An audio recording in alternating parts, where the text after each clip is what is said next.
Assalamu alaikum students. My name is Babar Gulab and I am your biology teacher of grade 9th.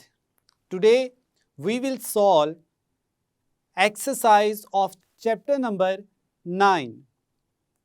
To solve this exercise, let's move towards the whiteboard. Students, first जो हमारे पास MCQ है उसको देखते हैं हम. In most plants, food is transported in the form of option A है हमारे पास ग्लूकोज, बी है सुक्रोज, सी है हमारे पास स्टार्च और डी है हमारे पास प्रोटीन्स. तो प्लांट्स जो है उनमें किस फॉर्म में फूड को ट्रांसपोर्ट किया जाता है? तो हमारा आंसर है option B, that is sucrose. Second MCQ है हमारे पास, stomata close when guard cells. कि स्टोमेटा कब क्लोज होते हैं? कि जब गार्ड सेल्स में क्या चेंज आए? ऑप्शन ए है हमारे पास लॉस वाटर, बी है गेन क्लोराइड आयंस, सी बिकम टर्जिड और डी है हमारे पास गेन पोटेशियम आयन. तो स्टूडेंट्स, हमने एक्सप्लेन किया था कि जब स्टोमेटा में से वाटर जो है वो लॉस हो जाए तो उसकी वजह से क्या होता है? स्टोमेटा क्लोज हो जाते हैं, यानी गार्ड सेल्स में से जब वाटर जो है वो रिलीज हो जाए. तो आंसर है हमारा option A, that is lose water. Third MCQ है हमारे पास, trace the pathway of water from the soil through the plant to atmosphere.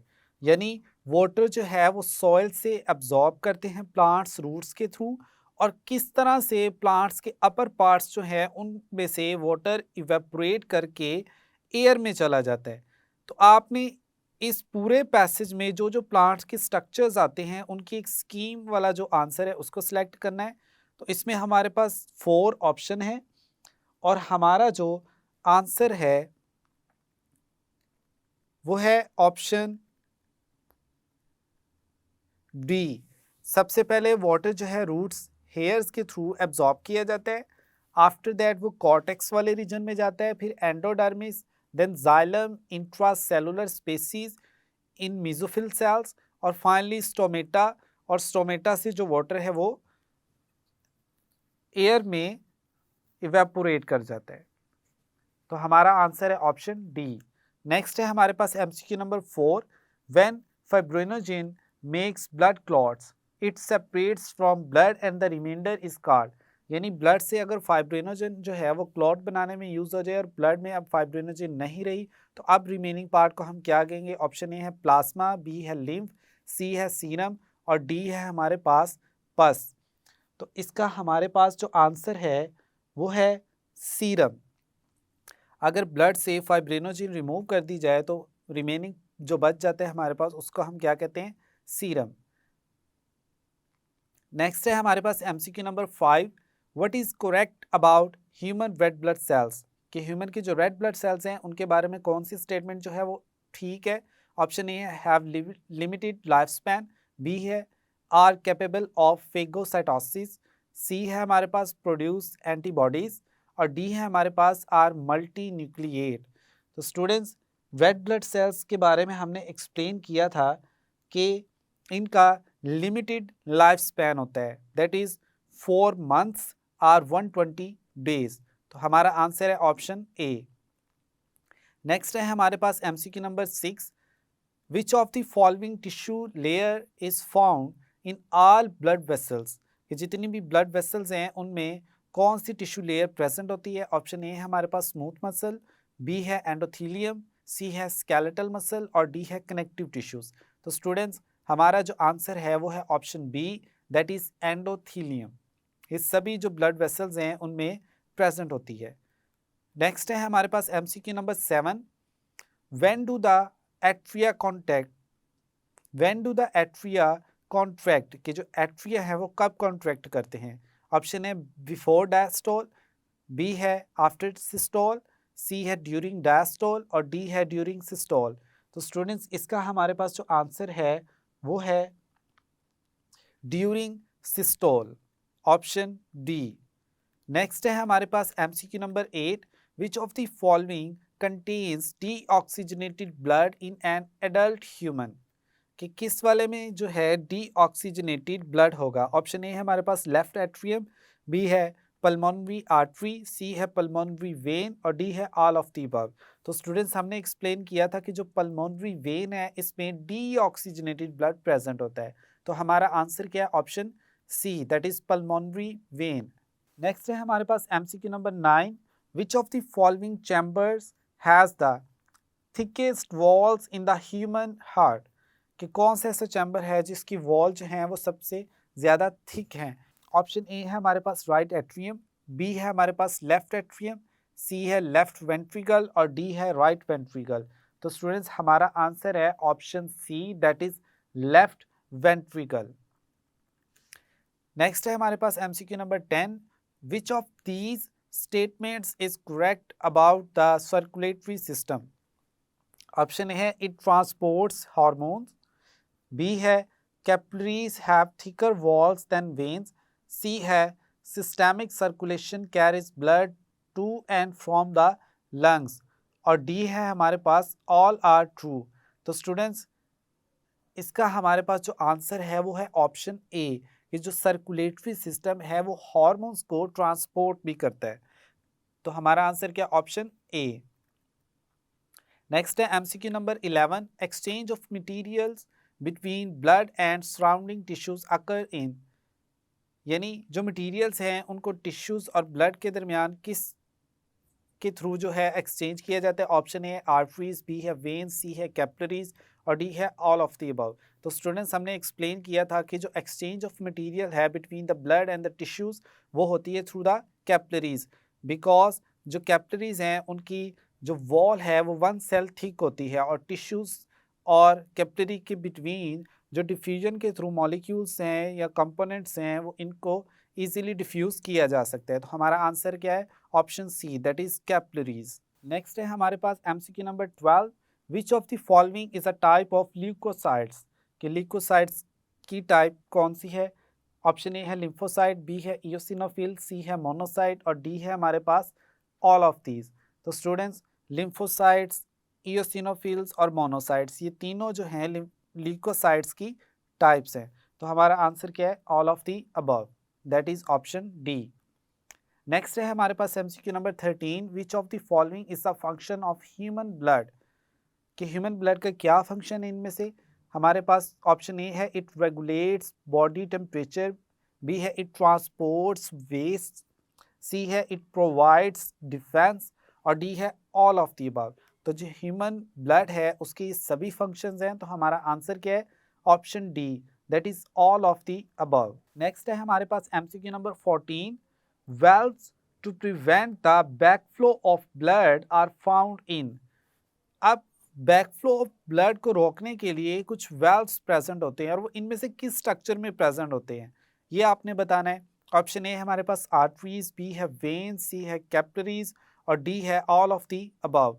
तो स्टूडेंट्स हमने जब आर्टरीज, वेन्स और कैपिलरीज को और इनके स्ट्रक्चर को एक्सप्लेन किया था तो हमने देखा था कि वेन्स जो हैं उनके स्ट्रक्चर में वेल्व्स प्रेजेंट होते हैं जो प्रिवेंट करते हैं बैकफ्लो ऑफ ब्लड। तो हमारा आंसर क्या है? Option B, that is veins. Next हम देखते हैं एमसीक्यू नंबर 15 को, plasma is made up of water and. अब इसमें हमारे पास जो ऑप्शंस हैं, ऑप्शन ए को देखते हैं मेटाबोलाइट्स एंड वेस्ट, बी है सॉल्ट्स एंड आयंस, सी है प्रोटीन्स और डी जो है वो है ऑल ऑफ दी अबव। तो स्टूडेंट्स हमारा आंसर क्या है? Option D, that is all of the above. Next है हमारे पास MCQ number 16, which of these are responsible for blood clotting? कि ब्लड क्लॉटिंग के लिए कौन सी चीज़ जो है वो रिस्पॉन्सिबल है? ऑप्शन ए है हमारे पास प्लेटलेट्स, बी है इरिथ्रोसाइट्स, सी है हमारे पास न्यूट्रोफिल्स और डी है हमारे पास बेजोफिल्स। तो स्टूडेंट्स हमारा आंसर है option A, that is platelets. ये ब्लड क्लॉटिंग में अपना इंपॉर्टेंट रोल प्ले करते हैं। नेक्स्ट है हमारे पास MCQ number 17, find the correct pathway or path of blood circulation. अब हमारे पास 4 डिफरेंट ऑप्शंस हैं तो इसमें से हम देखते हैं कि हमारा जो राइट आंसर है वो क्या है। तो हमारा राइट आंसर जो है स्टूडेंट्स वो है ऑप्शन बी, कि ब्लड जो है वो सबसे पहले राइट एट्रियम में आता है, फिर राइट वेंट्रिकल में, फिर उसके बाद लंग्स में जाता है, फिर वहाँ से लेफ्ट एट्रियम, फिर लेफ्ट वेंट्रिकल और आफ्टर दैट वो पूरी बॉडी में जो है ट्रांसपोर्ट किया जाता है। तो हमारा आंसर क्या है? Option B. नेक्स्ट है हमारे पास MCQ number 18, a patient with blood group A can be given the blood of a donor who has, यानी हमारे पास एक पर्सन है जिसका ब्लड ग्रुप क्या है, ए। अब उसको किसी ने ब्लड डोनेट किया है, अब उस डोनर का ब्लड ग्रुप क्या हो सकता है। इसमें हमारे पास 4 डिफरेंट ऑप्शंस हैं। तो स्टूडेंट्स हमारा जो आंसर है वो है ब्लड ग्रुप ARO, कि एक पर्सन जिसका ब्लड ग्रुप ए है उसको ए वाला भी ब्लड डोनेट कर सकता है, और साथ ही साथ हमने बात की थी ओ नेगेटिव ब्लड ग्रुप वालों की, कि वो यूनिवर्सल डोनर है, वो सभी को ब्लड जो है डोनेट कर सकते हैं। तो हमारा आंसर क्या, option B, blood group ARO। Next है हमारे पास MCQ number 19, the death of heart tissues is called, कि अगर हार्ट जो टिश्यूज है उनकी डेथ हो जाती है तो उसको हम क्या कहते हैं। ऑप्शन ए है एथेरोस्क्लेरोसिस, बी है आर्टीरियोस्क्लेरोसिस, सी है मायोकार्डियल इन्फार्क्शन, और डी है हमारे पास थैलेसीमिया। तो स्टूडेंट्स इसका आई होप आपको अंदाज़ा होगा कि हमारा आंसर क्या है। हमारा आंसर है option C, that is myocardial infarction. Next है हमारे पास MCQ नंबर 20, इसमें हम देखते हैं what happens when mismatched blood is injected in a recipient, यानी आपने एक शख्स को वो ब्लड लगा दिया जो आपने मैच ही नहीं किया पहले, तो अब उसकी वजह से क्या होगा। हमारे पास 4 डिफरेंट ऑप्शंस हैं। अब इसमें से जो हमारा आंसर है उसको हमने फाइंड आउट करना है। ऑप्शन ए है हमारे पास antibodies of recipient blood destroy donors RBCs, या फिर हम ऑप्शन बी को देखते हैं, उसमें है antibodies of donor blood break down recipient RBCs, C है हमारे पास both of these can happen, और डी है none of these happen and such transfusion can be save. तो ऐसा तो हो ही नहीं सकता कि आप जो है ट्रांसफ्यूजन के प्रोसेस से पहले जो है वो क्रॉस मैच ना करें ब्लड का। तो इसमें जो हमारा आंसर है वो है ऑप्शन सी, के डोनर की एंटीबॉडीज रेसिपिएंट के आरबीसीज को किल कर सकती हैं, या फिर जो रेसिपिएंट है उसकी एंटीबॉडीज डोनर के आरबीसीज को भी किल कर सकती हैं। तो हमारा आंसर क्या है, C, that is both of these can happen. Next है स्टूडेंट्स हमारे पास अब अंडरस्टैंडिंग द कॉन्सेप्ट्स और short questions. How would you relate the internal structure of the root with the uptake of water and salts. हम कहते हैं इसमें कि रूट हेयर जो है उनमें वाटर जो है ऑस्मोसिस के थ्रू एंटर होता है सॉइल से, फिर उसको ट्रांसपोर्ट किया जाता है aerial parts of the plants की तरफ। अब इसमें हम देखते हैं कि जितना ज़्यादा रूट हेयर का सरफेस एरिया होगा उतनी ही ज़्यादा ऑस्मोसिस होगी और वाटर को एब्जॉर्ब किया जाएगा। नेक्स्ट हम देखते हैं how would you relate the internal structure of the root with the uptake of water and salts. इसी का रिमेनिंग जो पार्ट है, अब इसमें हम कहते हैं salts enter roots hairs by diffusion or active transport, कि सॉल्ट्स जो हैं वो डिफ्यूजन के थ्रू या एक्टिव ट्रांसपोर्ट इन दोनों प्रोसेस के थ्रू रूट हेयर्स में एंटर होते हैं। नेक्स्ट है हमारे पास question, define transpiration and relate it with cell surface and with stomatal opening and closing. तो सबसे पहले हमारे पास जो पॉइंट है वो है the loss of water from plant surface by evaporation is called transpiration. Transpiration in plant depends on the opening and closing of stomata. The transpiration occurs through stomata of leaf is called stomatal transpiration. Next, इसका हम mechanism देख लेते हैं। हम कहते हैं the mesophyll cells of leaf provide large surface area for the evaporation of water. Water is drawn from xylem into mesophyll cells, from where it comes out and make a water film on the cell walls of mesophyll cells. From here, water evaporates into air spaces of the leaf. Water vapors then diffuses from air spaces towards the stomata and then pass to the outside air. अब students next जो हमारे पास question है, how do different factors affect the rate of transpiration, कि जो transpiration का rate है उस पर डिफरेंट जो फैक्टर्स हैं वो किस तरह से अफेक्ट करते हैं। हमारे पास जो डिफरेंट फैक्टर्स हैं उनमें है हमारे पास लाइट, टेम्परेचर, ह्यूमिडिटी, विंड और फिर लीफ सरफेस एरिया। साथ ही साथ हम कहते हैं students transpiration is a necessary evil, give comments, कि जो ट्रांसपायरेशन है उसका नुकसान भी है लेकिन वो ज़रूरी भी है। अब इस पर कमेंट करें आप। तो इसमें हम कहते हैं transpiration is called a necessary evil, it means that transpiration is a potentially harmful process but is unavoidable to, यानी प्लांट्स में जो ट्रांसपरेशन है उसकी वजह से प्लांट्स में वाटर लॉस भी होता है, लेकिन प्लांट्स में स्टिल जो ट्रांसपरेशन है वो रिक्वायर भी है, क्योंकि जब वाटर जो है aerial parts of the plant से ट्रांसपायर कर जाता है तो वहाँ पर वाटर की डेफिशिएंसी हो जाती है, जिसकी वजह से अब जो रूट्स हैं वहाँ से वाटर जो है वो हाई कंसनट्रेशन से मूव करके upper parts of the plants तक, यानी aerial parts of the plants तक पहुँचेगा और एक पुल क्रिएट होती है जिसको हम कहते हैं ट्रांसपारेशनल पुल। नेक्स्ट है हमारे पास explain the movement of water in terms of transpirational pull. अभी स्टूडेंट्स मैंने आपको एक्सप्लेन किया कि जो वाटर है वो किस तरह से aerial parts of the plant से ट्रांसपायर कर जाता है और उसके रिजल्ट में वहाँ पर उसकी अमाउंट कम हो जाती है, फिर रूट्स के थ्रू जो है ट्रांसपारेशनल पुल के थ्रू अब वाटर को अब्जॉर्ब किया जाता है। फिर हम नेक्स्ट हमारे पास है explain the movement of water in terms of transpirational pull, उसी का रिमेनिंग पार्ट है। हम कहते हैं it also causes water to move transversely from roots epidermis to cortex and pericycle. अब नेक्स्ट स्टूडेंट्स, इस क्वेश्चन में आपने प्रेशर फ्लो मैकेनिज्म को एक्सप्लेन करना है प्लांट्स में for the translocation of food in plants. The movement of food in plants has been studied for years. The currently accepted hypothesis states that transport of food is through pressure flow mechanism. अब pressure flow mechanism में होता क्या है, food जो है वो move करता है सोर्स से सिंक की तरफ। अब सोर्स कौन कौन से हैं प्लांट्स में जहाँ पे फूड प्रिपेयर होता है, और वो है लीफ और स्टोरेज ऑर्गन्स, और वो सोर्सेज कौन कौन से हैं, वो है हमारे पास लीव्स। अब sinks are the areas of active metabolism or storage of foods. For example, इसमें हमारे पास है roots, tubers, developing fruits, etc. यानी प्लांट्स जो हैं वो अपनी फूड को प्रिपेयर करती हैं, जिस जगह पे प्रिपेयर हो रही है उसको हम क्या कहते हैं, सोर्स।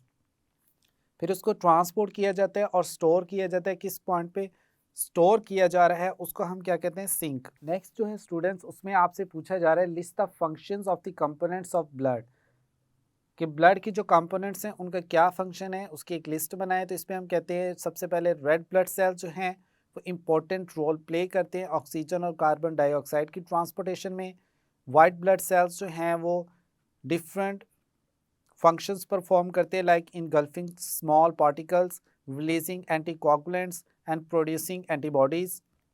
फिर प्लेटलेट्स जो हैं वो ब्लड क्लॉटिंग में इन्वॉल्व होते हैं। नेक्स्ट स्टूडेंट्स, हमारे पास क्वेश्चन है state the signs and symptoms, causes and treatments of leukaemia and thalassaemia. अब इसमें आपने क्या करना है, ल्यूकीमिया की सबसे पहले आपने डेफिनेशन एक्सप्लेन करनी है। It is the production of great number of immature and abnormal white blood sales. फिर साथ ही साथ आपने इसकी रीज़न बतानी है कि होती किस वजह से। हम कहते हैं change in genes specially in bone marrow और लिम्फ टिश्यू सेल्स, और फिर इसकी वजह से होता क्या, डिफेक्टिव वाइट ब्लड सेल्स या लिकोसाइट्स जो हैं वो प्रोड्यूस होते हैं और उनकी अनकंट्रोल्ड प्रोडक्शन होती है। फिर हमारे पास है ल्यूकीमिया, कि ल्यूकीमिया जो है उसका ट्रीटमेंट क्या है। हम कहते हैं कि ल्यूकीमिया को क्योर किया जा सकता है बाय बोन मैरो ट्रांसप्लांट, लेकिन ये इफ़ेक्टिव मेथड नहीं है और एक्सपेंसिव भी बहुत ज़्यादा है। नेक्स्ट अब बात करते हैं थैलेसीमिया की। इसको हम कूलेज एनीमिया भी कहते हैं, क्योंकि इसको थॉमस बी कूले ने फर्स्ट टाइम रिपोर्ट किया था, जो कि एक अमेरिकन फिजिशियन भी था। अब इसकी भी रीज़न जो है वो म्यूटेशंस हैं, जेनेटिक प्रॉब्लम्स हैं। अब इसमें होता क्या है, due to the mutations in the genes of haemoglobin, कि जो हेमोग्लोबिन की जीन्स है उनमें म्यूटेशंस हो जाती हैं, और इसके रिजल्ट में क्या होता है, डिफेक्टिव हेमोग्लोबिन प्रोड्यूस होती है और पेशेंट जो है वो ऑक्सीजन को प्रॉपर्ली ट्रांसपोर्ट नहीं कर पाता। The blood of these patient is to be replaced regularly with normal blood. It can be cured by bone marrow transplant, but it does not give 100% cure rate. अब जो thalassaemia के patient हैं उनका जो blood है उसको regular intervals के बाद नॉर्मल ब्लड से रिप्लेस किया जाता है, लेकिन ये एक इफ़ेक्टिव मेथड नहीं है। नेक्स्ट है हमारे पास what four chambers make the human heart and how blood flows through these chambers. इसमें हम एक्सप्लेन करते हैं the heart consist of 4 chambers. Students आपको पता है 2 एट्रिया एंड 2 वेंट्रिकल्स हैं। The oxygenated blood is brought back to the heart by the pulmonary veins, और जो राइट वेंट्रिकल है वो पंप करता है ब्लड को लंग्स की तरफ, जिसमें डीऑक्सीजनेटेड ब्लड होता है। नेक्स्ट हम देखते हैं compare the structure and function of N artery, when and capillary. तो इसमें स्टूडेंट्स आपने जो आर्टरीज हैं उनको एक्सप्लेन करना है कि carry blood away from your heart, और साथ ही साथ वेन्स जो हैं उनको भी एक्सप्लेन करना है अपने इनके स्ट्रक्चर के पॉइंट ऑफ व्यू से भी कि आर्टरीज, वेन्स और कैपिलरीज जो हैं इनमें से किसकी जो वॉल्स हैं वो थिक होती हैं, थिन होती हैं। नेक्स्ट है हमारे पास how would you differentiate between atherosclerosis and arteriosclerosis. तो इसमें आपने टेबल जो है वो ड्रॉ करना है, जिसमें आपके पास जो फीचर्स होंगे वो मेन पैथोलॉजी होगी, कॉज होगी, एजेंट्स होंगे और साथ ही साथ प्लेक जो डिपॉजिट्स हैं। और इस तरह से आपने एथेरोस्क्लेरोसिस और आर्टीरियोस्क्लेरोसिस जो हैं इनके इन सभी पॉइंट्स को एक्सप्लेन करना है। साथ ही साथ आपने फाइनली इसमें जो है थ्रोम्बस फॉर्मेशन जो है इसको भी पॉइंट आउट करना है। अब नेक्स्ट है हमारे पास treat the causes, treatments and prevention of myocardial infections. इसमें हम कहते हैं the term myocardial infection is drive from myocardium, the heart muscles and infections, tissue death. It is more commonly known as heart attack. अब इसकी causes क्या है? When blood supply to a part of heart is interrupted and leads the death of heart muscles. Heart attack may be caused by blood clot in coronary arteries, कि जो coronary arteries हैं उसमें blood clot जो है वो बन जाता है, ये इसकी मेजर रीज़न है। It is a medical emergency and the leading cause of death for both men and women all over the world. Next हम देखते हैं इसकी causes। Severe chest pain is the most common symptoms of myocardial infarction and may be in the form of sensation of tightness, pressure or squeezing. Next students हम बात करते हैं symptoms की। इसमें हम देखते हैं pain radiates most often to the left arm but may also radiate to lower jaw, neck, right arm and back. Loss of consciousness and even sudden death can occur in myocardial infarction. अब इसके treatment की बात करते हैं। Immediate treatment for suspected acute myocardial infarction includes oxygen supply, aspirin and sublingual tablets of glycerol trinitrate. Most of the cases of myocardial infarction are treated with angioplasty, जिसमें हम क्या करते हैं कि जो वेसल्स नैरो हो चुकी होती है उनको वाइड करते हैं। बाईपास सर्जरी भी इसका एक ट्रीटमेंट है। नेक्स्ट स्टूडेंट्स हमारे पास है what are lenticels and where are they found in plant body. तो हमने एक्सप्लेन किया था कि लेंटिसेल्स जो हैं एरी एग्रीगेशंस ऑफ सेल्स हैं within the structural surfaces of stems, roots and other parts of the vascular plants, especially woody plants. Lenticels जो हैं raised, circular, oval or elongated areas on stems and roots. In woody plants, lenticels commonly appear as rough cork-like structures on young branches. Next है what is the role of potassium ion in the opening and closing of stomata? Recent studies have shown that stomata actually opens and closes due to the movement of potassium ions in and out of the guard cells. Next students आपसे पूछा जा रहा है define cohesion tension theory। तो इसमें आपने cohesion और adhesion दोनों जो forces of attractions हैं उनको भी explain करना है, और explain करना है किस तरह से cohesion tension theory के हेल्प से जो वाटर है वो रूट से एब्जॉर्ब होकर अपर पार्ट्स ऑफ द प्लांट्स तक ट्रांसपोर्ट किया जाता है, और साथ ही साथ स्टूडेंट्स इस वाटर में डिज़ोल्व जो सब्सटेंसेस हैं उनको भी ट्रांसपोर्ट किया जाता है। नेक्स्ट है what do you mean by sources and sinks according to the pressure flow mechanism. तो अब इसमें आपने बताना है कि सोर्स कौन सी चीज़ें हैं और सिंक कौन सी। Sources are exporting organs such as a mature leaf or a storage organ. Next, sinks are areas of active metabolism or storage such as roots, tubers, developing fruits and leaves, growing regions. Next है students हमारे पास what are the two main types of white blood cell? How do they differ? तो अब हमारे पास white blood sales जो हैं इसकी 2 major types हैं, granulocytes और ए ग्रेन्युलोसाइट्स।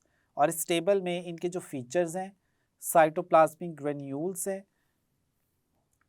फॉर्मेशंस है, न्यूक्लियस है, इन सब को वन बाय वन एक्सप्लेन किया गया और डिफ्रेंशिएट किया गया है।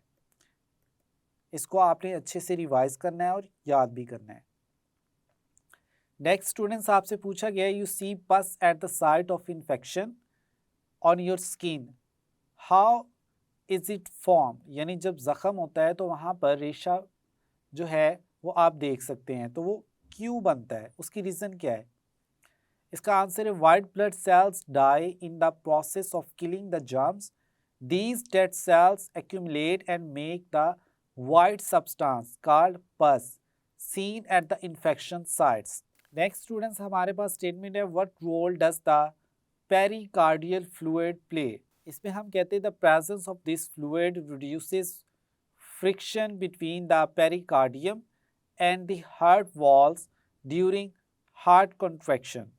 Finally students, हम बात करते हैं define the terms systole and diastole. तो इसमें आपने सिस्टोल और डायसिस्टोल जो हैं उसकी डेफिनेशन को अच्छे से रिवाइज कर लेना है, जो कि आपको स्लाइड्स में क्लियरली एक्सप्लेन की गई है।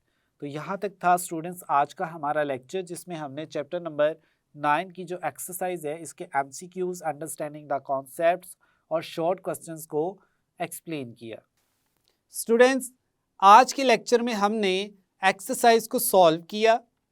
आपने एक्सरसाइज की अच्छे से प्रैक्टिस कर लेनी है और एक्सरसाइज के जो MCQs हैं, शॉर्ट क्वेश्चंस हैं और अंडरस्टैंडिंग द कॉन्सेप्ट्स हैं, इनको अच्छे से रिवाइज करना है और याद भी करना है।